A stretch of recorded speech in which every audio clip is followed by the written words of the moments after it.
Bonsoir Henri. Bonsoir Emmanuel. Le président Erdogan a donc réussi son pari. Après 13 ans au pouvoir, son parti, l'AKP, obtient la majorité absolue et va de nouveau pouvoir gouverner seul, puisque ses adversaires sont loin derrière. Le parti nationaliste s'est affaissé, comme la formation Pro-Kurde qui sauve in extremis quelques postes à l'Assemblée.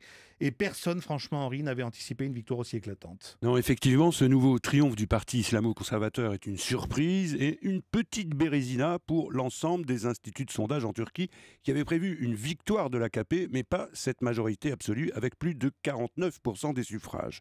Une fois de plus, Emmanuel, comme lors de l'élection en Grande-Bretagne par exemple, où là non plus personne n'avait vu la spectaculaire remontée de David Cameron et l'effondrement du Parti travailliste, ça prouve que les sondages d'opinion ne sont pas une science exacte et qu'il faut les lire avec une certaine prudence. Mais cette victoire d'Erdogan en Turquie, c'est aussi une leçon à destination des observateurs.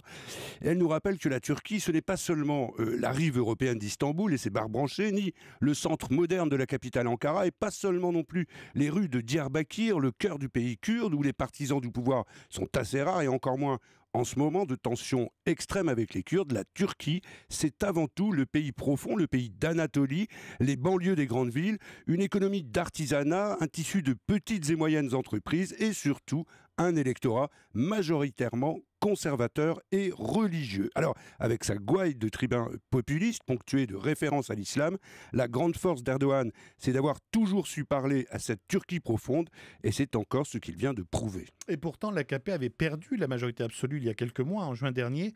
Comment on peut expliquer ce retournement de l'opinion ? Bien, essentiellement par la peur du chaos politique si cette élection avait débouché sur un gouvernement instable et un pouvoir divisé. N'oublions pas que la Turquie a tout de même une longue histoire de violence politique, de coups d'État militaires et de répression. La peur de la guerre aussi, alimentée par la reprise du conflit avec le PKK, qui a enterré sans doute pour longtemps l'idée d'une solution politique à la question kurde. Et enfin la peur du terrorisme avec le conflit syrien et les attentats comme celui d'Ankara il y a 3 semaines qui a fait plus de 100 morts.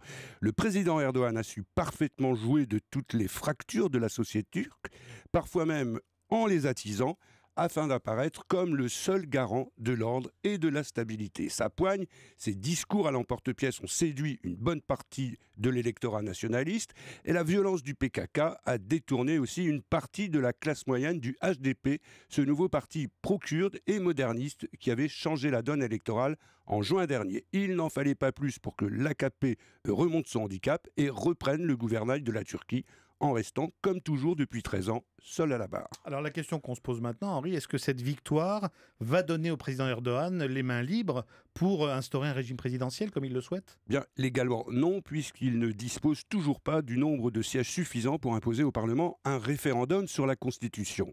Mais cette victoire, elle conforte sa légitimité personnelle et tout porte à croire qu'il va, d'une façon ou d'une autre, poursuivre dans la voie de cette présidentialisation qui est d'ailleurs déjà inscrite dans les faits. Avec un parti entièrement à sa botte, une justice aux ordres et une presse totalement muselée, on ne voit pas ce qui pourrait l'en dissuader, à l'exception, un jour peut-être, d'un mouvement de protestation contre sa dérive autoritaire. En attendant, eh bien, les électeurs turcs viennent de laisser les mains libres au sultan Erdogan et il va bien falloir faire avec. Merci beaucoup Henri Guirchoun.